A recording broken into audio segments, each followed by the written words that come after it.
Ballot paper से करा दो, बैलेट पेपर से करा दो। और अगर जनता की आवाज भी आप तक जा रही है कि बैलेट पेपर से करा दो, तो आपको दिक्कत कहाँ आ रही है? करा दो भाई। ईवीएम से कराएं चाहे बैलेट पेपर से कराएं, आएगा तो मोदी ही। एक बार आप बैलेट पेपर से करा दो, और जनता भी आपसे अगर गुजारिश कर रही है एक बार करा दो, क्या दिक्कत है? जहाँ विपक्ष जीता है निर्दलीय क्षेत्रीय पार्टी कि वहाँ पे भी ईवीएम गलत हो गया, हमने हर जगह अपना सेट कर रखा था। स्वागत है आप सभी का द हिंद मीडिया में। मैं आपके साथ अयान। जैसा कि आप सभी को मालूम है, 5 राज्यों के चुनाव के नतीजे आते ही देश में हाहाकार मच चुका है। जिस तरह से बीजेपी की प्रचंड जीत हुई है, उसी तरह से विपक्ष कई सवाल खड़े कर रहे हैं। एक तरफ से सवाल खड़े हो रहे हैं ईवीएम पे वरिष्ठ नेता दिग्विजय सिंह का कहना है कि जब मशीन हैक हो सकती है, चिप वाली मशीन हैक हो सकती है, तो कुछ भी हैक हो सकता है। इन्हीं सब मुद्दों पर आज हम जनता के बीच जानेंगे क्या कहना चाह रही है ईवीएम को लेकर। क्या ईवीएम बैन होना चाहिए या फिर बैलेट पेपर से चुनाव होना चाहिए? एक तरह से सरकार विपक्ष मांग कर रही है ईवीएम बैन होने का, बैलेट पेपर से चुनाव होने का। क्या देखते हैं, किस तरह से देखते हैं आप इसको? ईवीएम, हमारा ये इतना कहना है कि ईवीएम से चुनाव होते हुए कई साल गुजर गए। लोगों ने ईवीएम में बटन दबा दबा के जनता उबने लगी है। तो हमारा खाली सरकार से एक ही अनुरोध है कि अगर जनता की मांग है और विपक्षी भी इस बात पर अड़ा है, तो एक बार दूध का दूध और पानी का पानी कर दिया जाए। दिक्कत का है यहाँ कहाँ आ रही? ईवीएम से सवाल खड़ा होना बंद हो जाएगा। एक बार करा दो। कराने में अगर जो दिक्कत आ रही है, तो हर चीज आप फॉलो कर रहे हो, रोड बनवा रहे हो, एयरपोर्ट बनवा रहे हो, सड़क बनवा रहे हो, विकास कर रहे हो ना भाई। तो डर किस चीज का? तो एक बार आप बैलेट पेपर से करा दो। तो कह तो रही ने बीजेपी सरकार के अगर ईवीएम हार जाती कांग्रेस तो ईवीएम का रोने लगते, कहती ईवीएम में गड़बड़ी है। हम क्या कह रहे हैं कि ना चिलमन से तुम झांको, न चिलमन से तुम झांको और न चिलमन से मैं झांकूं। लगा दो आग चिलमन में, न तुम झांको न मैं झांकूं। करा दो बैलेट पेपर से, क्या दिक्कत है? मोदी जी के पास अगर इतना काम है और जनता चाहती है तो क्यों? अगर सुन लीजिए, अगर विपक्ष चाहता, कांग्रेस में भी ईवीएम से ही चुनाव हो रहा था, तब कांग्रेस जीती थी, बाद में बीजेपी जीती है। नहीं लाई तो कांग्रेस। हम कह रहे हैं जो तेलंगाना में कांग्रेस जीती है वहाँ भी ईवीएम से हुआ है, वहाँ भी ईवीएम से हुआ है। और 3 राज्यों में जो बीजेपी जीती है वहाँ भी ईवीएम से हुआ है। सुन, अरे प्रश्न सुन लीजिए। और जो मिजोरम में क्षेत्रीय पार्टी जीती है वो भी ईवीएम से जीती है।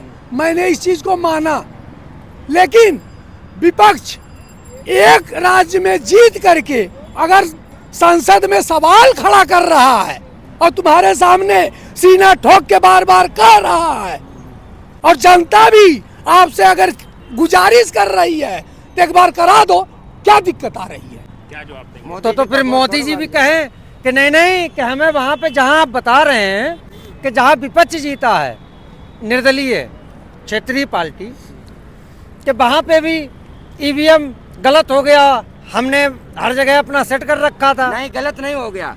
जो लास्ट बार वो 30 तारीख को वोट पड़े वहाँ जीता है। जो 1 महीना पर यहाँ हेरा फेरी होती रही, वहाँ नहीं जीती कांग्रेस। एक बात बताओ, हमारा खाली देखिए, कांग्रेस जीती, कहाँ पकड़ी? कांग्रेस जीती या क्षेत्रीय दल जीता या बीजेपी जीती या अमुक पार्टी कोई जीती, ईवीएम से हारी या जीती।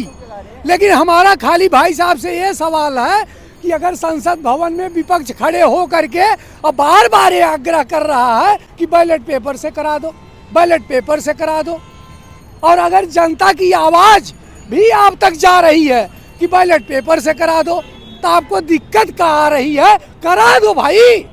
भाई मोदी जी ने लागू तो कांग्रेस ही किया है। अरे किया है, लेकिन हाँ, अच्छा, इसका उत्तर हमने जो है अपने जिंदगी में 3 मंजिला इमारत खड़ी की, लेकिन हमारे लड़के की सोच है कि हम बाथरूम यहाँ नहीं रखेंगे, हम लाइटिंग वहाँ नहीं रखेंगे, हम यहाँ पोर्च बनाएंगे, शीश महल खड़ा करेंगे। तो अपने हिसाब से काम करेगा ना। तो हम कह रहे हैं हम लोग उससे अपनी बात तो रखेंगे ना। तो हम कह रहे हैं अब कुछ चीज वो अपने आप कर सकता है, कुछ हमारी भी तो मान सकता है, तो हमारी काहे नहीं मानी जा रही? करा ले भाई। क्यों नहीं मानी जा रही है? कई लोग तो कह रहे हैं ना, अगर देश में सच में मोदी मैजिक चल रहा है तो क्यों नहीं बैलेट पेपर चुनाव करा के दिखा लीजिए? आप बैलेट पेपर से करा लीजिए, फिर भी मोदी ही जीतेगा। अरे तो हाँ, मैं भी अगर सुन लीजिए, फिर भी मोदी ही जीतेगा। क्यों?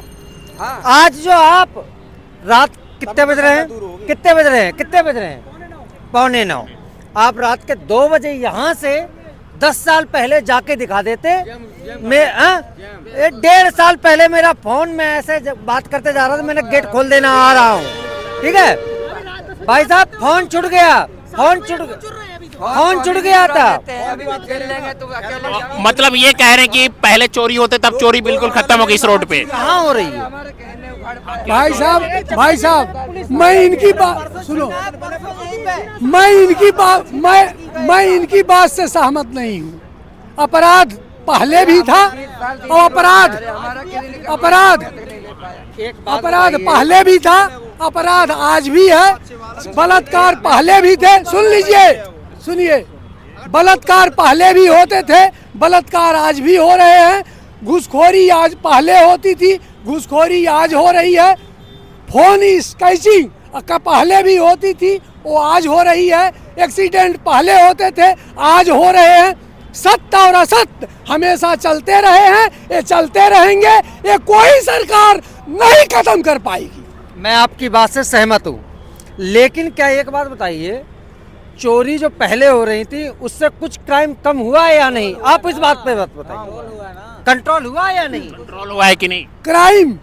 क्राइम गुरुजी उससे जो हमारे नजर में ना कंट्रोल हुआ है।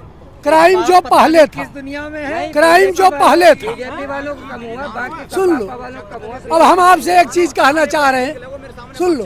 हम खाली एक चीज भाई साहब से सवाल करना चाह रहे हैं।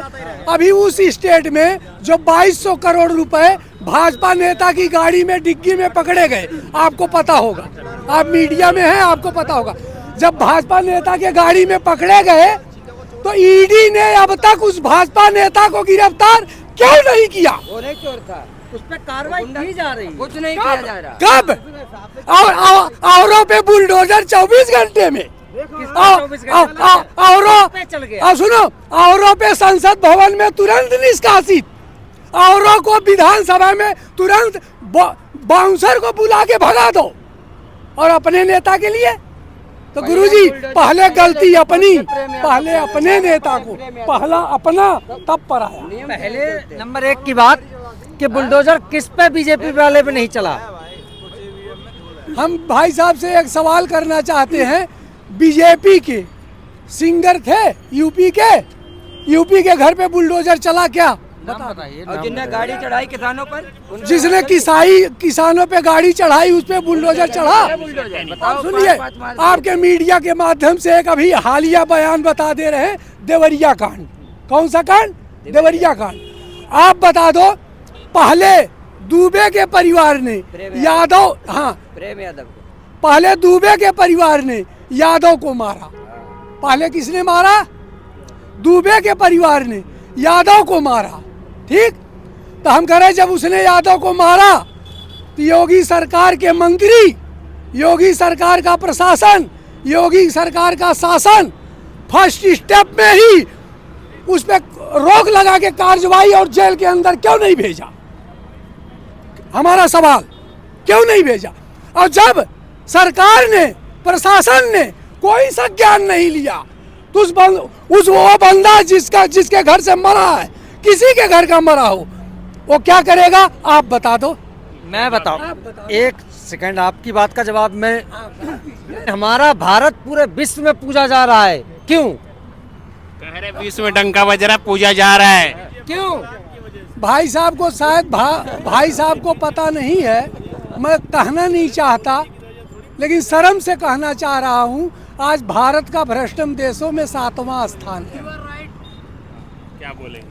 अगर इतिहास इनको पता है कि किस पावदान पे भारत है तो बता दे, हम सर झुका के चल देंगे। मीडिया शिक्षक प्रेरक है, बताइए। शिक्षा इतिहास तो प्रेरक है। खाली इतिहास तो पता सातवें होगा।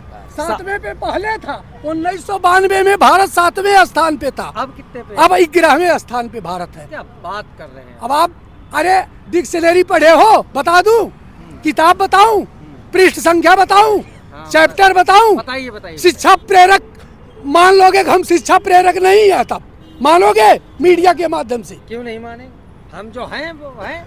हाँ, अब सुन लो, भारत बीएस वर्ड डिक्शनरी 365 पृष्ठ पे 300, और दूसरे चैप्टर में पढ़ लेना कि 1992 में भारत भ्रष्टन देशों में 7वें पावदान पर था, आज भारत 11वें पावदान पर है।